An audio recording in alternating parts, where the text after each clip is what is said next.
Assalamualaikum warahmatullahi wabarakatuh. Innal hamdalillah nahmaduhu wa nasta'inuhu wa nastaghfiruh wa na'udzu billahi min shururi anfusina min sayyiati a'malina. May yahdihillahu fala mudilla lahu wa may yudlilhu fala hadiya lahu. Asyhadu an la ilaha illallah wahdahu la syarika lahu wa asyhadu anna Muhammadan abduhu wa rasuluh. Allahumma shalli wa sallim wa barik ala Muhammad wa ala alihi wa ashabihi wa man tabi'ahum bi ihsan ila yaumiddin. Qala Allah Ta'ala fi kitabihil karim, a'udzu billahi minasy syaithanir rajim. Ya ayyuhalladzina amanu taqullaha haqqa tuqatih wa la tamutunna illa wa antum muslimun. Ya ayyuhalladzina khalaqakum min nafsin wahidah خلق منها زوجها وبث منهما رجالا كثيرا ونساء واتقوا الله الذي تساءلون به والارحام ان الله كان عليكم رقيبا يا ايها الذين امنوا اتقوا الله وقولوا قولا سديدا يصلح لكم اعمالكم ويغفر لكم ذنوبكم ومن يطع الله ورسوله فقد فاز فوزا عظيما.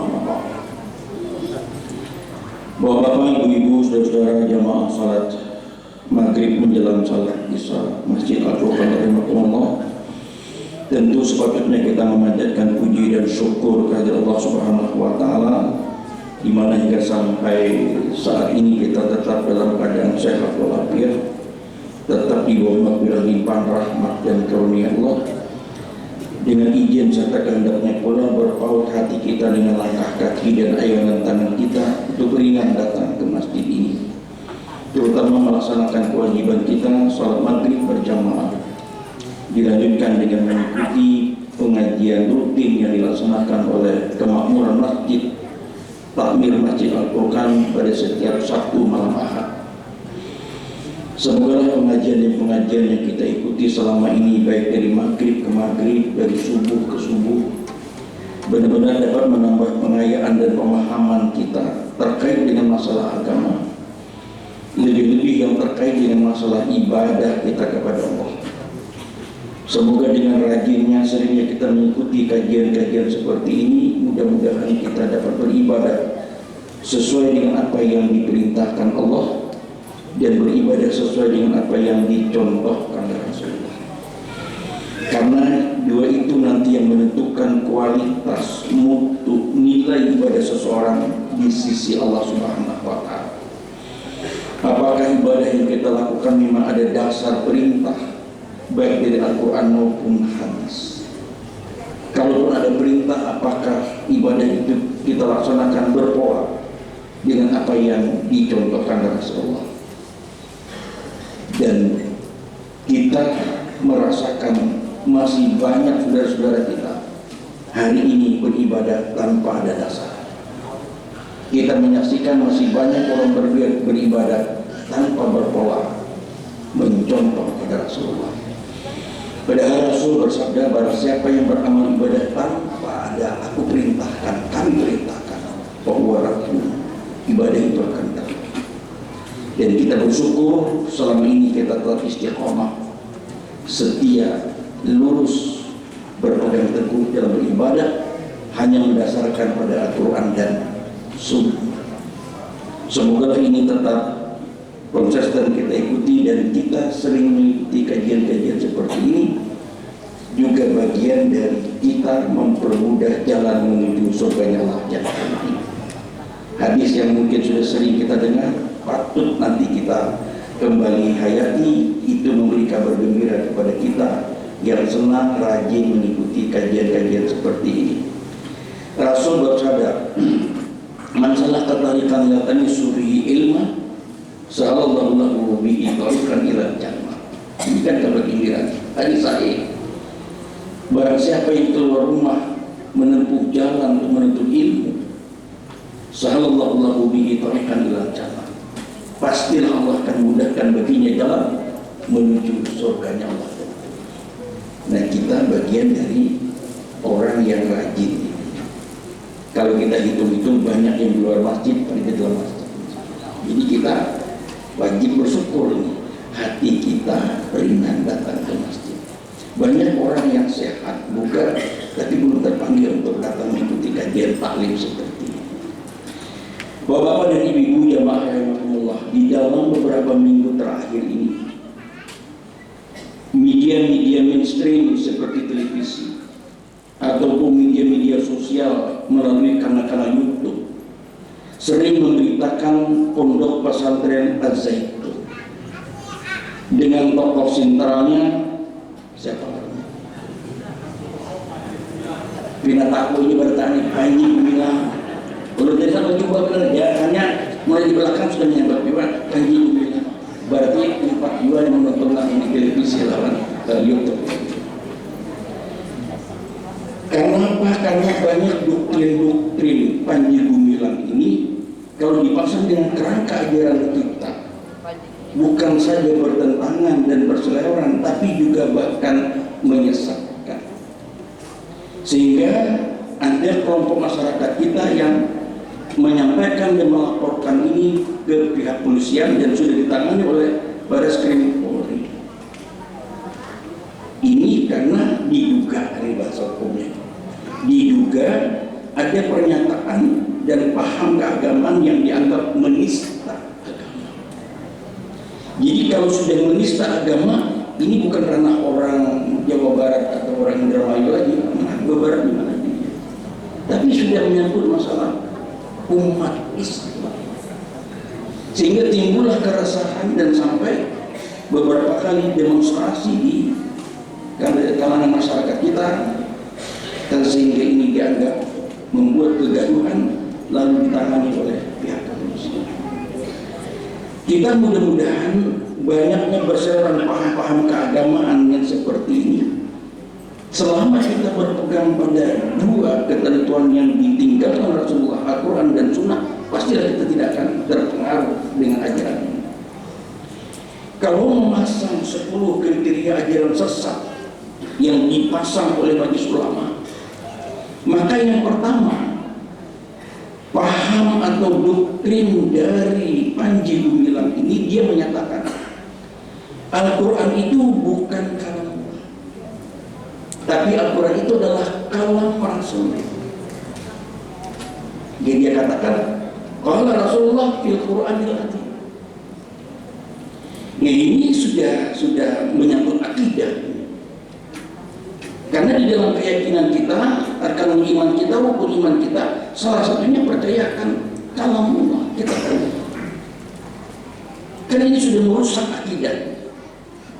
Kita kan percaya akan adanya Allah, percaya akan adanya malaikat-malaikat Allah, percaya akan adanya Rasul-Rasul Allah, percaya akan adanya kitab-kitab Allah, percaya akan adanya ketentuan qadar baik dari Allah, dan yang keenam, percaya akan adanya hari akhirat. Ini rukun iman. Tapi salah satunya tadi mengatakan bahwa Al-Quran itu bukan kalamullah, tapi kalam Rasul. Ini kan sama saja dengan tudingan orang-orang kufar Quraisy yang menduga, yang mengatakan bahwa Al-Quran itu adalah itu kata-kata Rasulullah, kata-kata Muhammad saja. Seperti yang tadi subuh sempat disinggung oleh Ustaz Umar. Jadi sudah sejak dulu memang sudah ada lontaran ini diduga, dikatakan bahwa Al-Quran itu adalah itu bikin Rasulullah. Ini sudah menyangkut akidah, sudah menyimpang dari keyakinan rukun iman. Padahal Al-Quran itu sendiri, di dalam Al-Quran sendiri dinyatakan Allah yang berfirman, Allah yang berfirman. Dan Al-Quran itu beda dengan hadis, sabda Rasul. Kalau Al-Quran itu teks isi kandungannya dan redaksinya langsung datang dari Allah. Sedangkan hadis atau kalam Rasulullah itu isi kandungannya dari Allah, tapi redaksinya dari Rasulullah. Sehingga bahasanya pun terasa agak beda. Kalau kita mendengar orang baca hadis dengan orang baca Quran, sudah bisa kita bedakan. Karena hadis kalau Rasulullah itu bahasa manusia kan, sehingga hadis bisa dipalsukan. Banyak hadis-hadis palsu, banyak hadis-hadis dhaif, hadis-hadis mungkar. Tapi kalau Al-Quran karena dia kalamullah tidak bisa dipalsukan, tidak bisa imam nih, jangankan salah membaca, salah membaca baris saja nanti ada yang memberitahu. Karena terjaga. Inna nahnu nazzalna dzikra wa inna lahu lahafizun. Kamilah yang menurunkan Al-Quran ini dan kami juga yang memelihara yang menjaganya. Jadi Al-Quran ini tidak bisa dipalsukan. Dan ini sudah terjadi pada masa Rasulullah. Mereka menganggap, mereka tidak percaya dengan kandungan Al-Quran, sehingga didapatkan sendiri. Wa in kuntum fi raibin mimma nazzalna ala abdina fa'tu bi suratin min mithlihi wad'u syuhadakum in kuntum shadiqin. Fa in lam taf'alu wa lan taf'alu fattaqun allati waquduha an-nasu wal hijarah wa iddat lil kafirin. Sudah ditantang oleh Allah. Wa in kuntum fi raibin mimma nazzalna ala abdina, jika kamu ragu terhadap Al-Quran yang kami turunkan kepada hamba kami Muhammad, fa'tu bi suratin min mithlihi, coba buat satu surat saja yang semisal dengan itu. Tidak mampu bikin sendiri, wad'u syuhadakum, ajak pimpinan kamu, ajak kawan-kawan kamu. In kuntum shadiqin, jika kamu yang benar. Jadi Al-Quran memang tidak bisa dipalsukan. Ada dulu masa Rasulullah itu namanya Musailamah Al-Kadzdzab, ingin mencoba membuat satu surah Al-Quran, surah pendek, surah Al-Fil, yang mencoba membuat Al-Fil, Mal-Fil, wa ma adraka mal-Fil. Gajah. Apa itu gajah? Tahukah kamu apa itu gajah? Gajah itu ialah binatang besar, berbelalai dan berekor. Habis. Sampai situ. Namun itu aja, sebenarnya belum bisa mulai. Tapi surah Al-Fil dalam ayat Al-Quran itu menceritakan tentang masa lampau, peristiwa Abraham ini, tentara Abraham ini mengajukan kamu. Dijelaskan, diterangkan di sini. Jauh beda kandungannya dengan hanya sekadar menjelaskan gajah. Apa itu gajah? Tahukah kamu apa itu gajah? Gajah itulah binatang besar, berbelalai dan berekor. Jauh panggang dari apa? Ini ajaran dulu itu yang namanya Musailamah Al-Kadzdzab. Jadi kalau tidak mengakui Al-Quran itu sebagai kalamullah, ini sudah menista agama. Inilah yang dibawa kepada kepolisian yang sekarang masih berlangsung. Kalau Al-Quran itu terjaga sehingga itu tidak bisa dipalsukan. Tapi kalau hadis kata Rasulullah banyak yang palsu. Ini salah satu bukti bahwa Al-Quran itu bukan kalam Rasul. Ini kalau tidak sama dengan. Lalu yang kedua, Panji Gumilang ini sepertinya senang dengan lagu-lagu Yahudi. Hafal lagu. Dan salam-salam Yahudi pun dikembangkan. Salam alaihim. Dengan alasan, kok artinya baik. Selamat atas kalian. Selamat atas mereka. Baik, tapi ini kan budaya agama lain. Salam itu bapak-bapak ibu bukan doa. Kalau kita assalamualaikum warahmatullahi wabarakatuh, kita berdoa semoga keselamatan atas engkau, atas rahmat dan berkah Allah. Berarti kita tujuannya kepada Allah. Tapi kalau kita Om Santi Om, berarti kepada Sang Yang Widi kita, rusak akidah kita. Ini secara tidak sadar pejabat-pejabat kita supaya dikeren, dinilai toleransinya tinggi, lalu mengucapkan salam, sebertakan salam diucapkan. Tapi benar begitu. Karena salam itu doa. Dan kalau kita berdoa, tentu kita berdoa kepada Allah. Kalau kita mengucapkan Salam alaikum. Doanya kepada siapa? Om santai om. Atau dari apa lagi? Kita ada apa doa? Banyak sekian bermacam-macam agama itu. Berarti kan doa itu bukan ditujukan kepada Allah, tapi ditujukan kepada dia alasan yang dia apa namanya. Nah ini kan merusak tatanan hati. Tidak bisa hanya sekedar alasan baik aja kalau artinya tuh selamat atas mereka. Baik, tapi kan tujuannya kemana?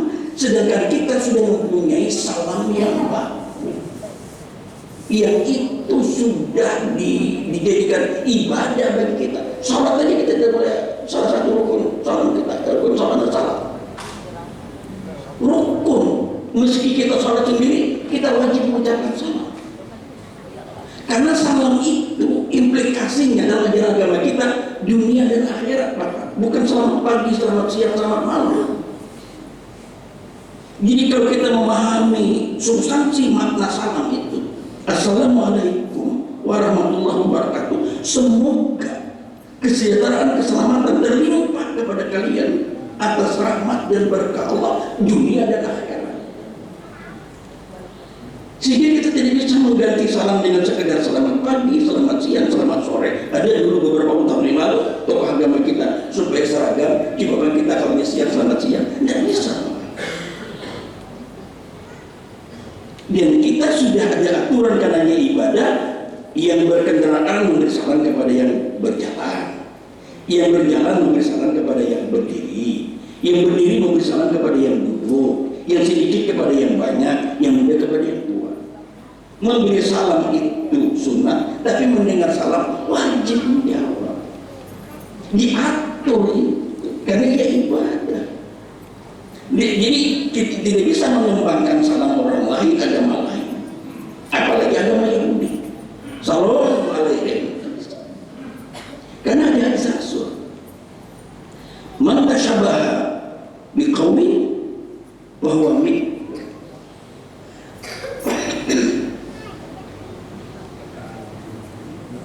siapa yang menyerupai suatu kaum, bahwa minhum, maka mereka bagian dari mereka.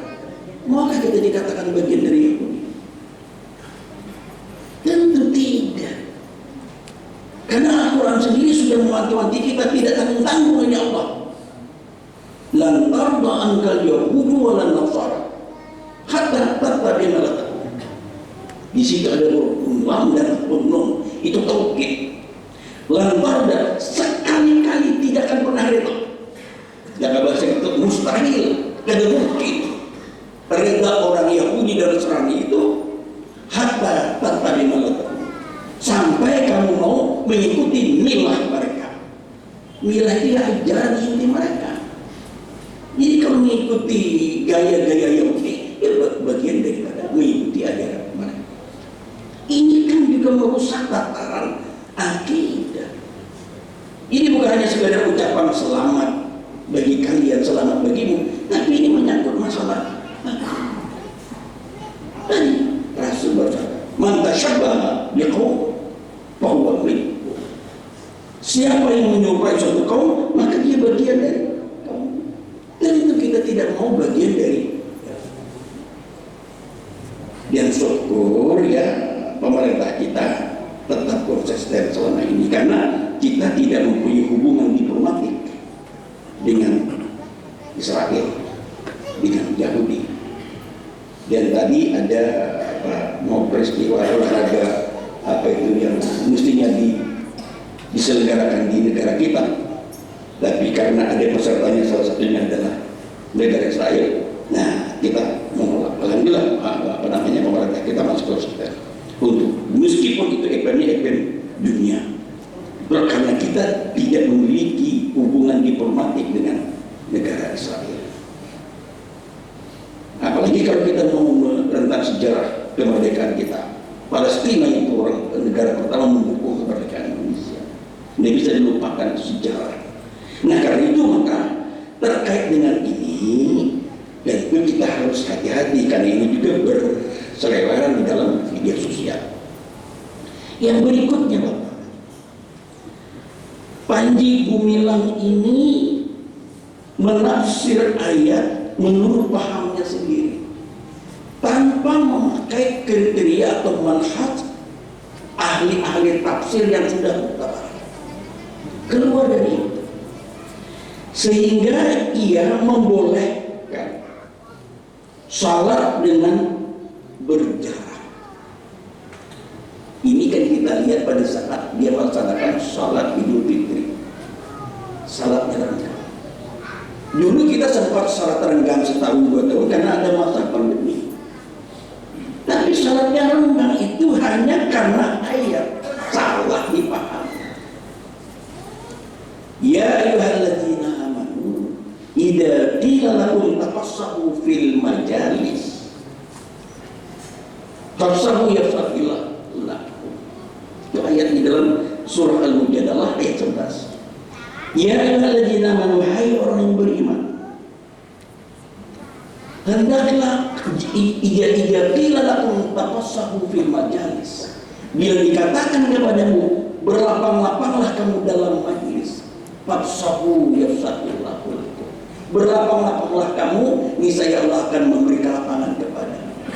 Ayat ini yang digunakannya membolehkan orang sembahyang dengan cara berjarak sehingga longgar, sehingga lapang, nyaman kita bertakbir. Bukan itu maksudnya. Ayat ini maksudnya berlapang-lapang dalam majelis kita seperti ini, bukan dalam sholat. Kalau dalam sholat sudah ada, Rasulullah sudah mengatur imam tidak boleh dulu melaksanakan takbir sebelum melihat jamaahnya. Rapatkan, luruskan saf. Rapatnya saf bagian dari kesempurnaan salat berjamaah. Itu sudah hadis Rasul.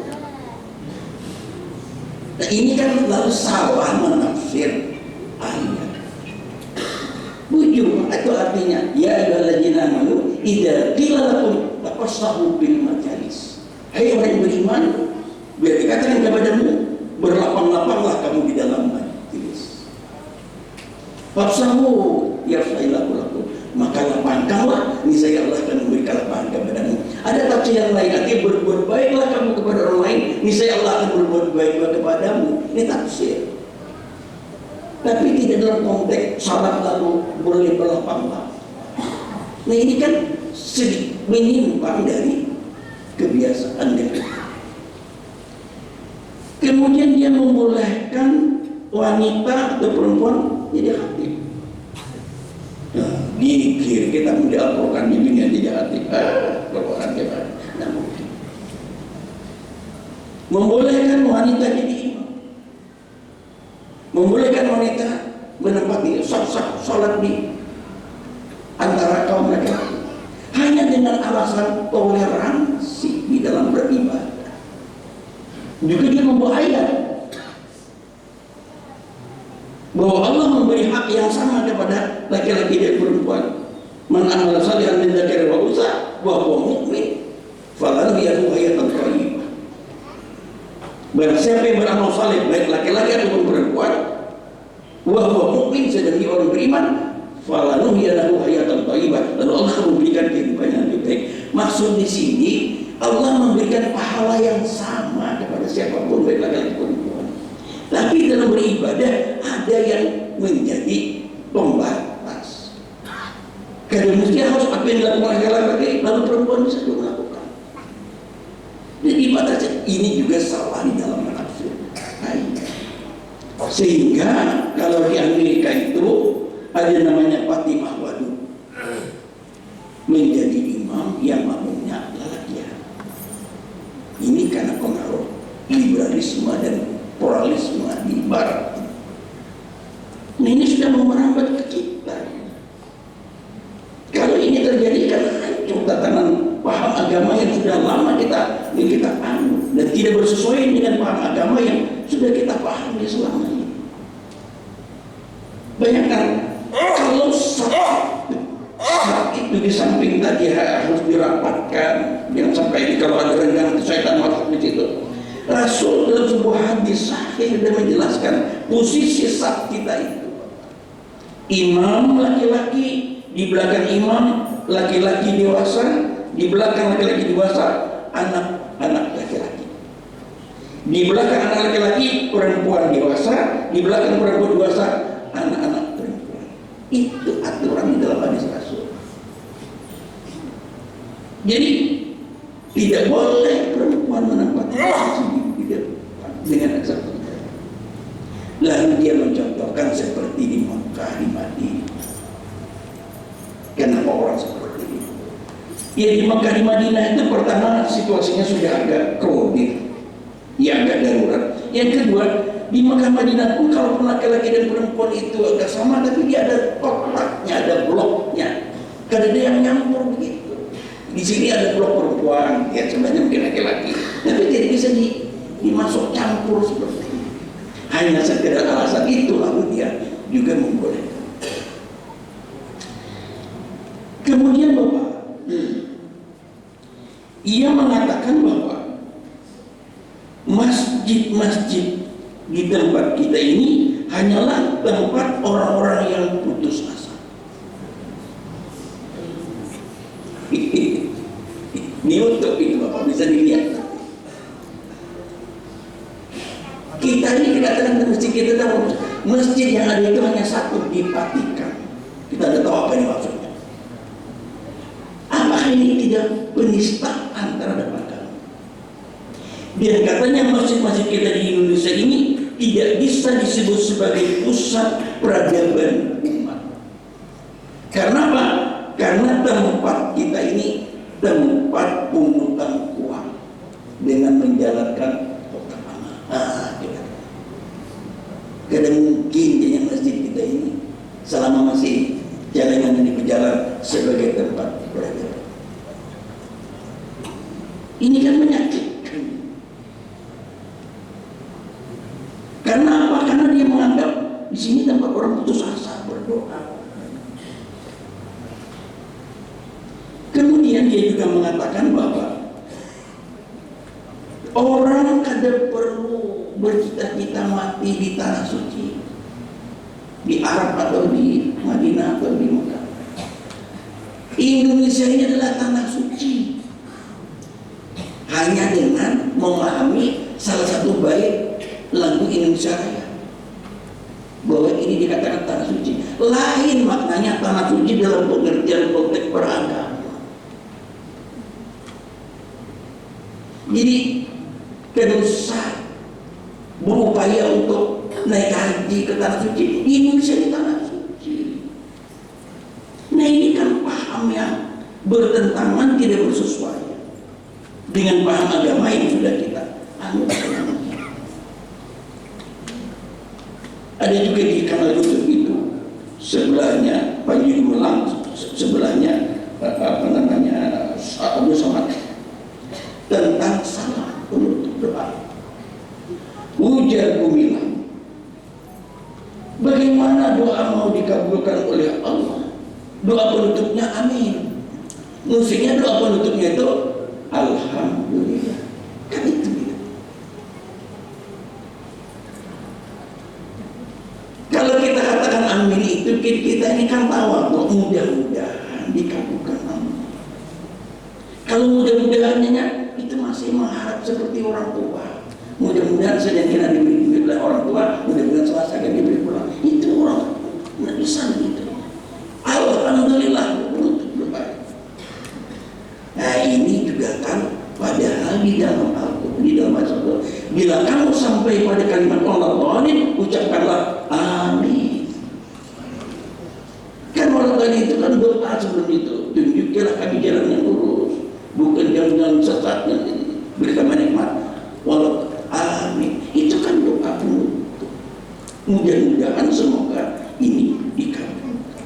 Tapi dia, ya ini beberapa dasar yang terkait dengan akhir-akhir ini ya kita dibikin gaduh karena semata-mata ya ada doktrin-doktrin keagamaan yang justru banyak bertentangan.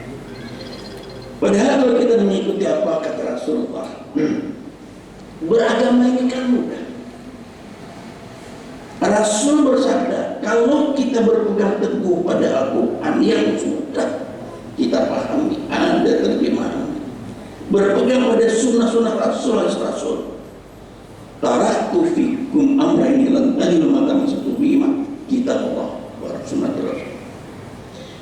Kutinggalkan, kuwariskan dua perkara yang apabila kamu berpegang teguh kepada keduanya, pastilah lan tadiru, pasti kamu tidak akan tersesat selama-lamanya, yaitu Al-Quran dan Sunnah.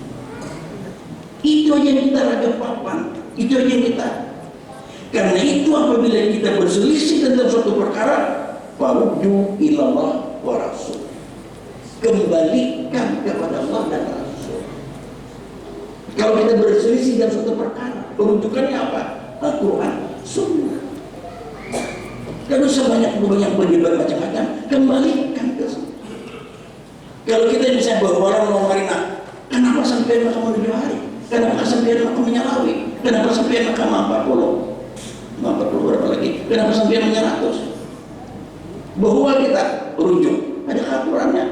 Ada. Ijabah ada. Ada sunnah Rasul? Ada. Faruddu ilallah. Kalau kita konsisten dengan ini, insya Allah tidak akan terjadi perbedaan. In kuntum tuhibbunallah fattabi'uni. Jika kamu mencintai Allah, ikuti aku. Aku kan benar kita mencintai Allah. Kalau benar ikuti Rasul. Adakah Rasul menggawe itu? Faruddu ilallah wa rasul. Jadi bukan Rasul, kepada Al-Quran dan Sunnah. Ada perubahan kita. Nah ini karena ada yang tidak kembali kepada Al-Quran dan Sunnah, kembalinya kepada pertama. Ada istiadat yang sudah dikerjakan oleh orang-orang bahari. Kedua, kembalinya kepada karena banyaknya orang menggawi. Karena banyak orang menggawi, umpat juga menggawi tanpa merujuk apakah ada dasar atau tidak. Dengan satu anggapan, ada mungkin kalau orang banyak itu salah. Nah ini rujukannya, ini sudah digawe oleh orang bahari. Orang ini baru banyak tahu lagi itu orang bahari. Karena ini digawe oleh orang bahari, umpat juga menggawe. Ada mungkin kalau orang bahari itu tak salah. Padahal tadi, kalau kami berselisih tentang suatu perkara, faruddu ilallah. Itulah artinya bahwa pegangan kita Al-Quran dan hadis Rasul yang sahih, apapun yang berterbaran paham-paham agama yang ada hari ini, kita tidak akan mudah. Seperti tadi, salam yang menggunakan salam Yahudi, salam alaihim. Kemudian ibadah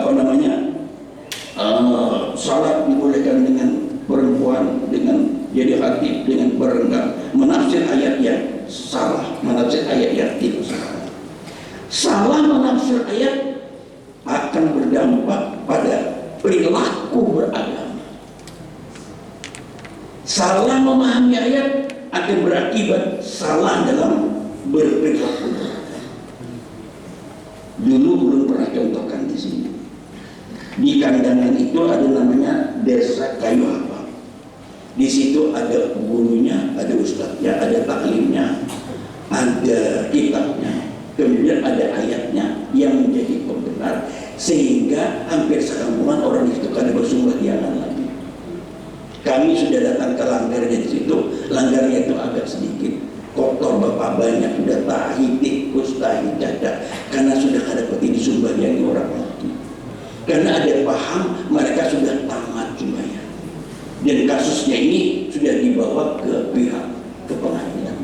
Tapi karena dia keyakinan yang berat, orang ada bersembahyang lagi karena hanya salah menafsir.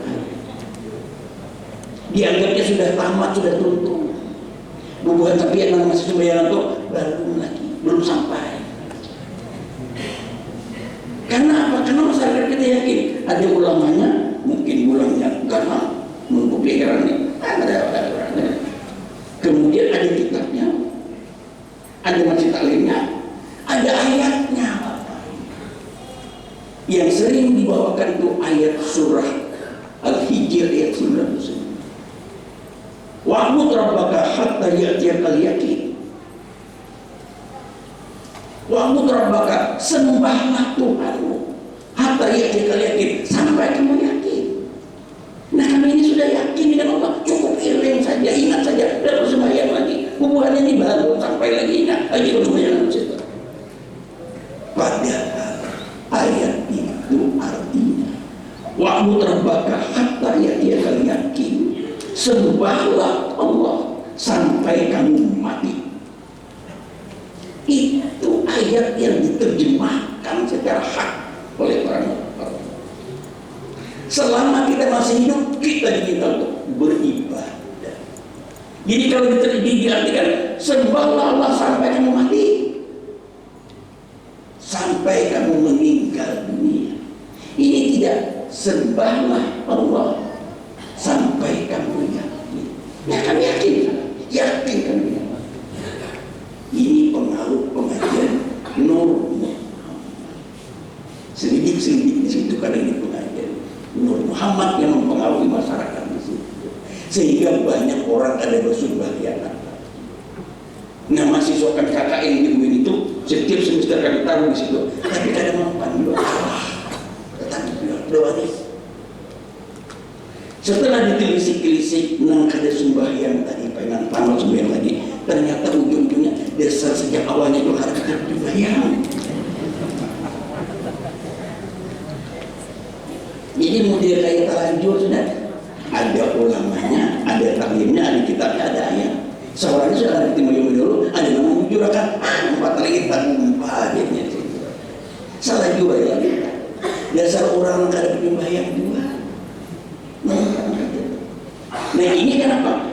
Inilah karena salah menafsir ayat berdampak pada salah perilaku di dalam beribadah. Sanggup gak ada yang lagi liwar ini.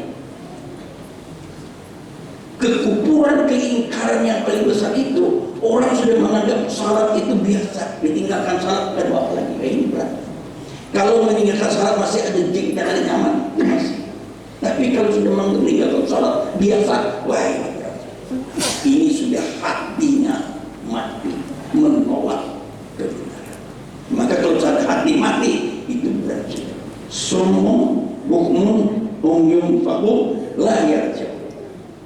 Khatamullahu ala qulubihim wa ala sam'ihim wa ala absarihim bisawatu lahum adabun alim. Berat. Itu di dalam kajian gerak hati oleh Ibnu Qayyim al-Jauziyah. Salah satu ciri hati yang mati itu sudah meninggalkan salat, hatinya kalifat biasa. Nah, ini hati orang sudah kondisi hati yang mati, yang ini menolak kebenaran.